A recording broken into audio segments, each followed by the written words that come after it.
Bom, meu amigo, está na hora da despedida. Hoje a gente vai ver a nossa última teleaula do curso sobre materiais. Agora, uma coisa eu posso garantir. A gente vai acabar o curso sobre materiais da forma certa. E você sabe qual é a forma certa de acabar um curso sobre materiais? É pelo acabamento, horas. Você vai conhecer o principal personagem quando o assunto é acabamento. Os materiais abrasivos. Vai ver quais são os principais tipos de abrasivos e algumas das suas propriedades. Se você se liga em materiais como a gente, então preste bastante atenção nessa teleaula, porque nós vamos mostrar como deixar uma peça tinindo para fazer bonito em qualquer produto, em qualquer máquina.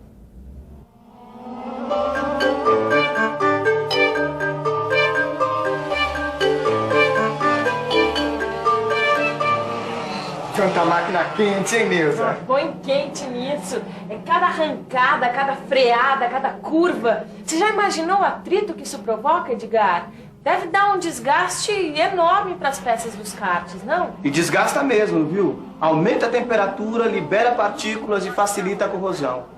Mas se a gente quer fazer um carro bem legal, a gente vai ter que usar um bocado de atrito, viu? Como é que é? Isso mesmo. Para diminuir a aspereza da superfície, para dar acabamento ou para retificar uma peça, a gente usa o atrito. Você não sabia? Nem sonhava. Para retificar ou dar acabamento no material, o técnico em mecânica usa um material abrasivo para tirar as irregularidades que a gente não enxerga a olho nu. Material abrasivo? Deve ser uma brasa, Mora. Ei, Neuza, não me vem com essa não, senão a gente acaba entrando num atrito, hein? Você está vendo um exemplo bastante simples de um atrito provocado por material abrasivo.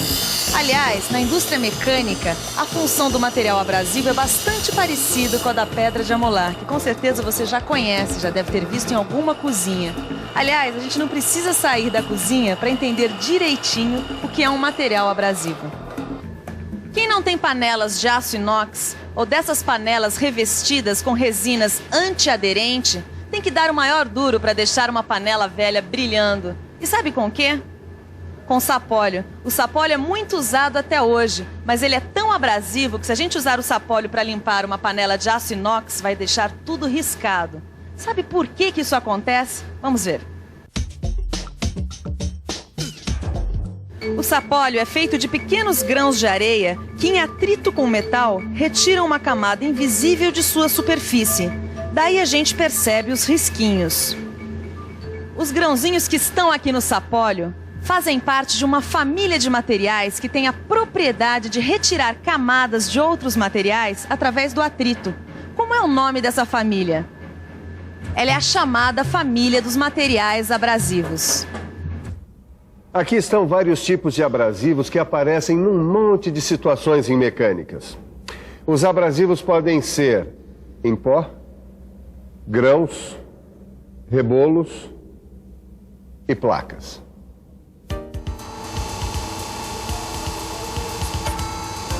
Nas operações que são feitas com ferramentas abrasivas, o atrito com a peça retira parte do material delas. E quanto mais fino for o grão do abrasivo, mais fino e polido será o acabamento. Pode reparar no acabamento de muitos produtos que você tem aí na sua casa ou no seu trabalho. Pode ser um motor, um vidro, uma faca de cozinha. Praticamente todos os objetos que você conhece foram usinados por abrasivos na sua fabricação. Compreende a importância do abrasivo? Deu para perceber a importância do abrasivo, Edgar? Vai muito além do sapólio que a sua mãe usa na cozinha, né? Pois é, né, Neuza? Mas falando sério, eu queria saber de onde vêm esses materiais. Quero saber... Qual é a origem deles? Isso. Ah, tá aqui, eu já estudei. Olha, tem os abrasivos naturais e os abrasivos sintéticos. Entre os naturais, que são basicamente de origem cerâmica, temos o coríndon e o quartzo. E tem também o diamante, que não é de origem cerâmica, né? O diamante é o mais duro dos abrasivos naturais e ele serve para devolver a capacidade de corte, ou seja, para retificar rebolos como esse daqui. Agora já existem diamantes artificiais que substituem os diamantes naturais na maioria das aplicações. Agora, o mais conhecido dos abrasivos naturais é mesmo o coríndon. que nada mais é do que óxido de alumínio a 90% de pureza. Como ele não existe em abundância na natureza, é necessário produzi-lo artificialmente. Será que agora eu posso falar dos abrasivos sintéticos? Bom, os abrasivos sintéticos também são de origem cerâmica. Entre eles, nós temos o eletrocorindon, que tem até 95% de óxido de alumínio. Temos também o carboneto de silício, que é mais conhecido como carborundum, uma combinação de silício e carbono. E temos ainda o carbeto de boro, com até 95% de carbeto de boro cristalino. Esses abrasivos sintéticos servem também para afiar ferramentas de corte e ainda para polir e dar acabamentos a estampos, matrizes e gabaritos. Todos eles são processados a quente e depois que saem do forno, em pedaços, são moídos em grãos com cantos agudos. Com esses cantos agudos é que o material abrasivo corta, aparando a superfície dos outros materiais.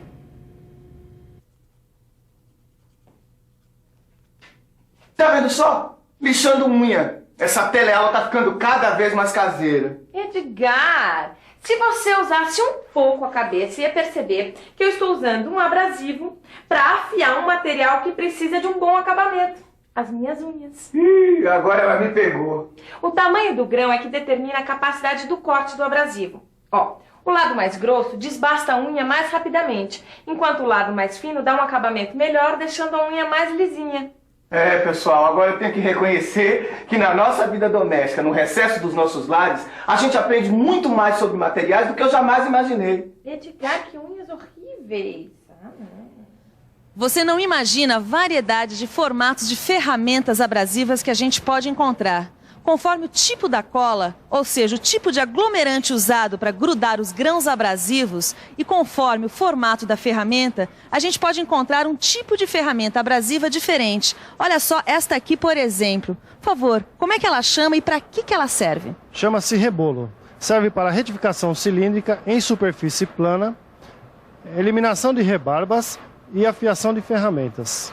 E as lixas usadas na indústria também são abrasivos? Sim, são ligadas por cola ou resina, aplicadas a um suporte.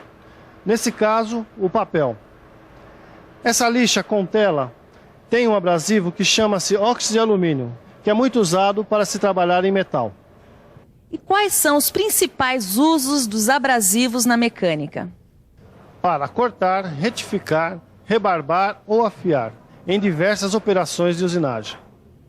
Tudo bem, você viu aí as tarefas que a gente pode fazer com um abrasivo. Mas acontece que, como todo material, o abrasivo precisa ter algumas características, algumas propriedades para que ele dê conta do recado.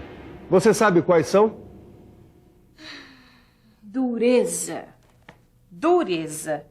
E é que é dureza, Neuza? Não é nada não, é que eu estava lendo aqui sobre as propriedades dos materiais abrasivos e justamente a primeira dessas propriedades é a dureza. Tem lógica? É, pela dureza que o abrasivo penetra e arranca as partículas do material a ser trabalhado. E se esse material a ser trabalhado tiver pouca dureza, o abrasivo dá um show nele? Isso mesmo. Quanto maior a diferença entre o abrasivo e o material, maior a eficiência do abrasivo. Agora, ele também pode se desgastar, né? Como assim? Não, como uma faca, uma tesoura, o abrasivo também perde o corte. Sabe por quê? Porque com atrito, os cantos desses grãos abrasivos ficam arredondados e eles perdem o poder do corte.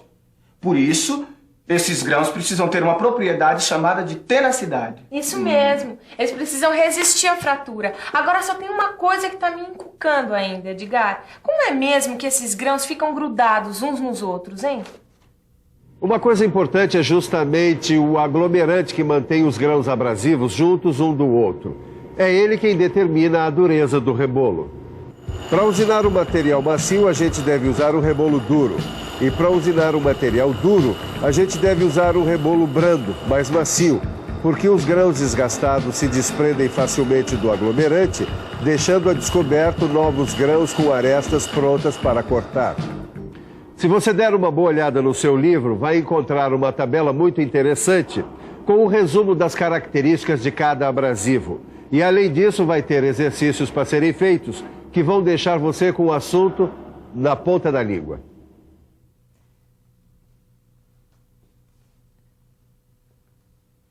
O que é que foi, Neuza? Ah, eu tava com uma coisa pra dizer na ponta da língua, só que agora eu esqueci. Ó, se você, assim como a Neuza, não consegue lembrar coisa alguma sobre as nossas teleaulas, faça como eu. Assista sempre a revisão. Eu lembrei! Acabou, Edgar. Acabou o nosso curso de materiais nessa teleaula. Ah, mas eu não tô preocupado, Neuza. E o nosso kart? Será que agora a gente vai conseguir? Ó, se a gente vai conseguir ou não construir o nosso kart, pouco importa. O que é importante é que a gente aprendeu um monte de coisas sobre materiais. Poxa, a gente aprendeu como nunca. Você não lembra?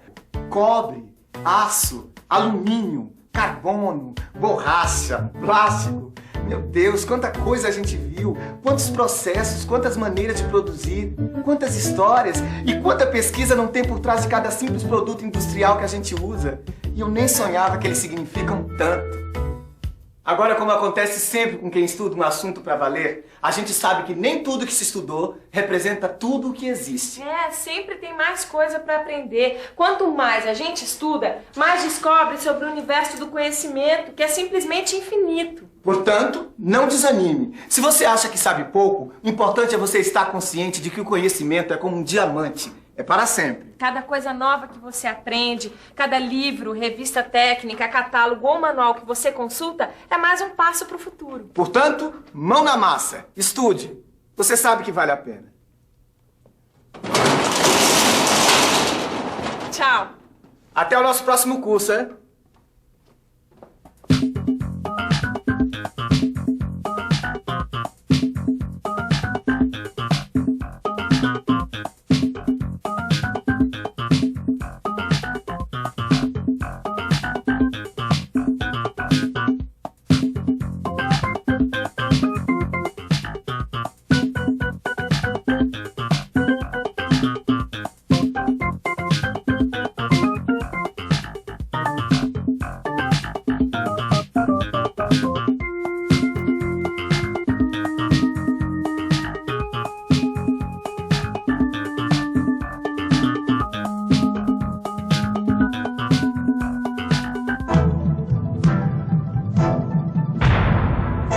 Telecurso 2000, um programa de educação do Sistema Fiesp e da Fundação Roberto Marinho.